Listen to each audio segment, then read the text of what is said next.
Hey, fight fans, it's Michelle Joy Phelps, and I am joined now with Gerald Washington. You have a big fight coming up, sir, February the 25th at the Legacy Arena in Alabama. You're going into the backyard of your opponent, Deontay Wilder. Let's talk about how that sort of came about. I mean, you just got a phone call one day, and boom, here it is. That's right. You know, there's a lot of events that took place for me to be here right now. You know, I want to thank God for putting me in this position. You know, Povetkin failed a drug test.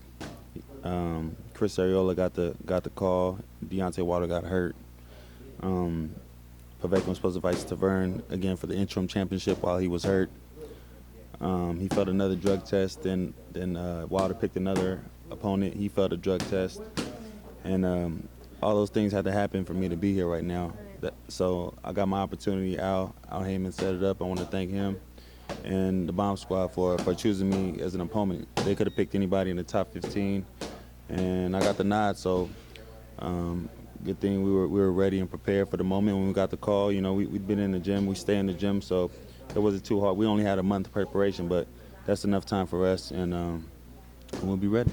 You're pretty deep in camp at that point, so, you know, come fight night, there'll be no excuses, right? You are well prepared. I'm well prepared. You know, I'm still getting my work in now. You know, I got about a week and a day left. Today's Friday. It's gonna be my last sparring session, and then you know, we're gonna rest the body up and be ready to rock next Saturday. So a lot of people didn't know. I didn't know they used to be in the Navy.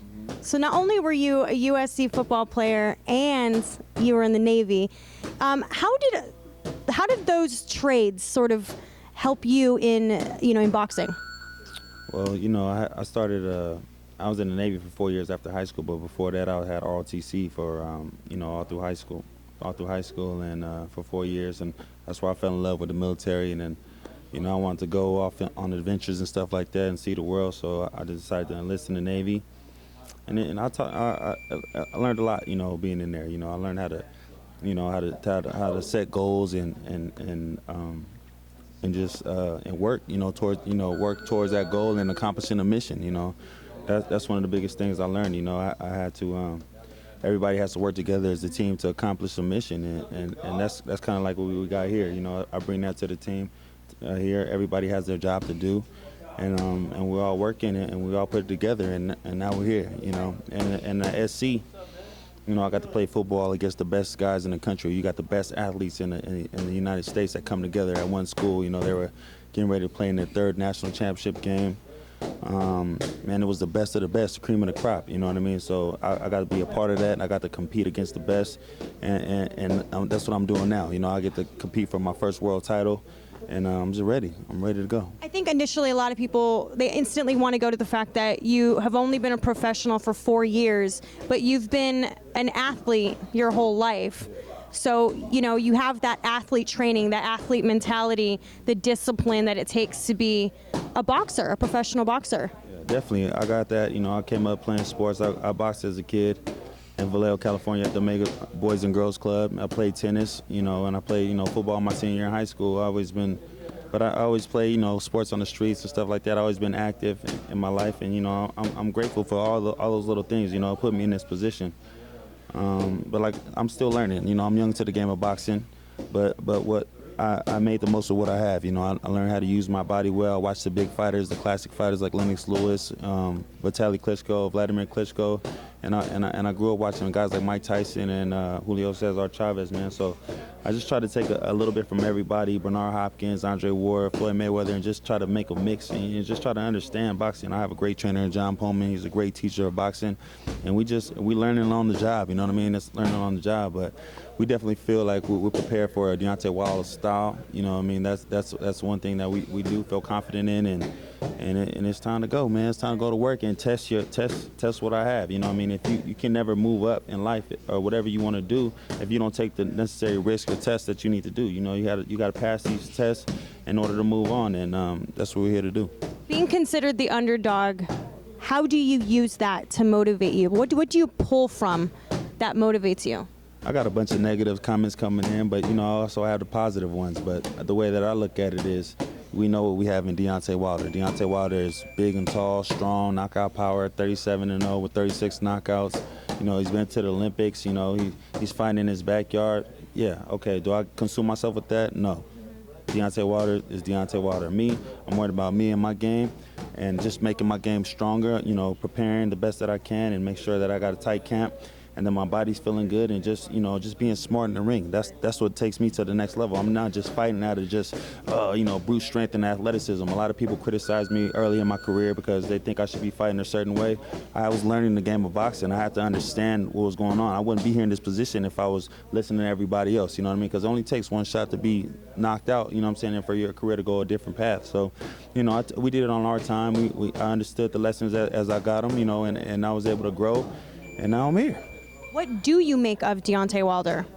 Like I said, man, he has everything behind him. He's the WBC heavyweight champion of the world. You know, he's fought guys. You know, he's been tested. You know, he's big and strong. But I mean, that's what he is. But so am I. You know what I mean? And believe me, that I believe in myself. You know, I believe in myself. I believe in my team, and I know I can beat this guy. So that's why when I got the call, I accepted right away. It wasn't a problem for me to nah. I'm ready right now. I've been waiting for this guy. I asked for this guy before the fight got canceled with his last opponent. I posted a picture. I said, Deontay Wilder. I said, if anything happens with your opponent, I'm gonna be right here waiting because I was supposed to be next in line, and something did happen, and I'm here. What does it mean to you to win the WBC belt?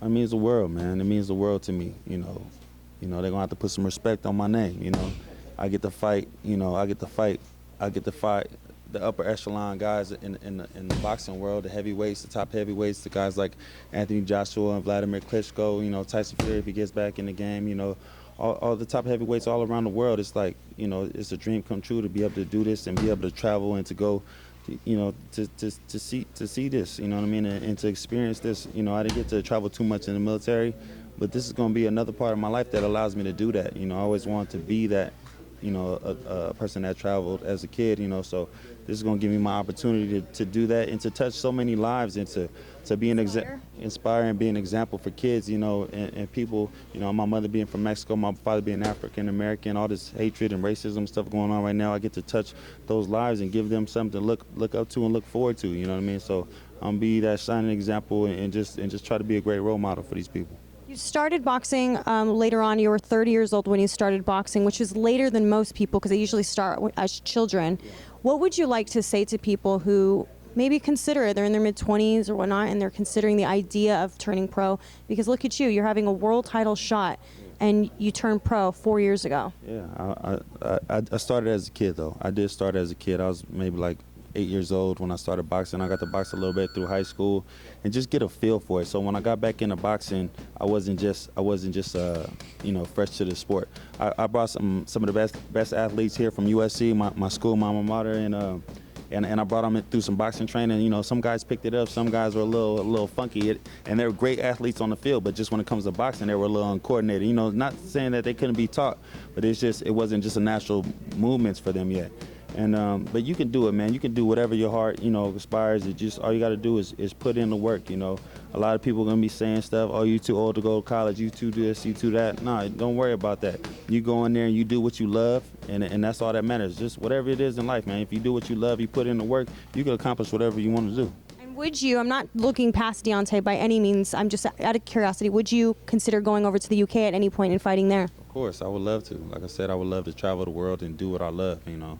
That's the way they did it back in the day. I would love to do that now and be a real world champion. That's what I feel it is, you know what I mean? But I know those guys are getting ready to make their move over here. I know Anthony Joshua wants to fight in the States, and you know, but yeah, I would love to go to the UK. I would love to go fight in a stadium like that. I got to play at the USC LA Coliseum and in front of 93,000 people. So I know what it is to be in front of all those people. You know what I mean? I know what it is. I know what it feels like. I know all the energy that it brings. You know, and you gotta be ready, man. It's a mental game. Boxing is so mental. You know, you could be in the best shape of your life. If you don't understand the mental aspect of boxing, you're not gonna cut it. You know what I mean? How do you keep yourself so focused, though? Because it is so easy to get distracted. It is, but you know, no cats, no dogs, no girlfriends right now. You know, I got to keep the distractions to the side. You know, this is my time right now. This is everything that I've been working for right now. So I've taken myself away from that stuff. You know, all the distractions and just try to focus in on my job right here. This is what I love to do. This is what I want to accomplish. And this is, like I said, I want to put some respect on my name and just put that WBC heavyweight championship world title right next to the Heisman trophies at USC, man. So when people go by to go check out the place at Heritage Hall there at USC, they're gonna see, hey, Gerald Washington was here, you know. What would you like to say to the fight fans, both all over the world, especially in the UK, where a lot of you guys are tuning in from? What would you like to say to them? They'll be up pretty late in the morning. I think it's like 4 a.m. in the morning watching you. You know, I'm gonna do the job. I'm gonna do the job February 25th. For the people that support me, thank you. I appreciate the love. I got a lot of UK love. People write me from UK and from Australia, from all over the world. I'm getting love. But then I'm also getting hate too. So for all the haters out there, you know, all the naysayers, you guys will get your taste too. And then you guys will see all the work that I put in. People, you know, they're like, who is this guy? Who is he fighting? I'm not worried about that. I'm just worried about my job. I'm working hard, trust me, and I'm going to be ready February 25th to become the heavyweight champion of the world. Very nice. Well, thank you so much for your time. I always appreciate you. You guys opening up your gym to me, and we'll speak soon. Bye, fight fans. Hey, fight fans, it's Michelle Joy Phelps, and if you haven't already subscribed to my YouTube channel, make sure you go ahead and do so by clicking right here.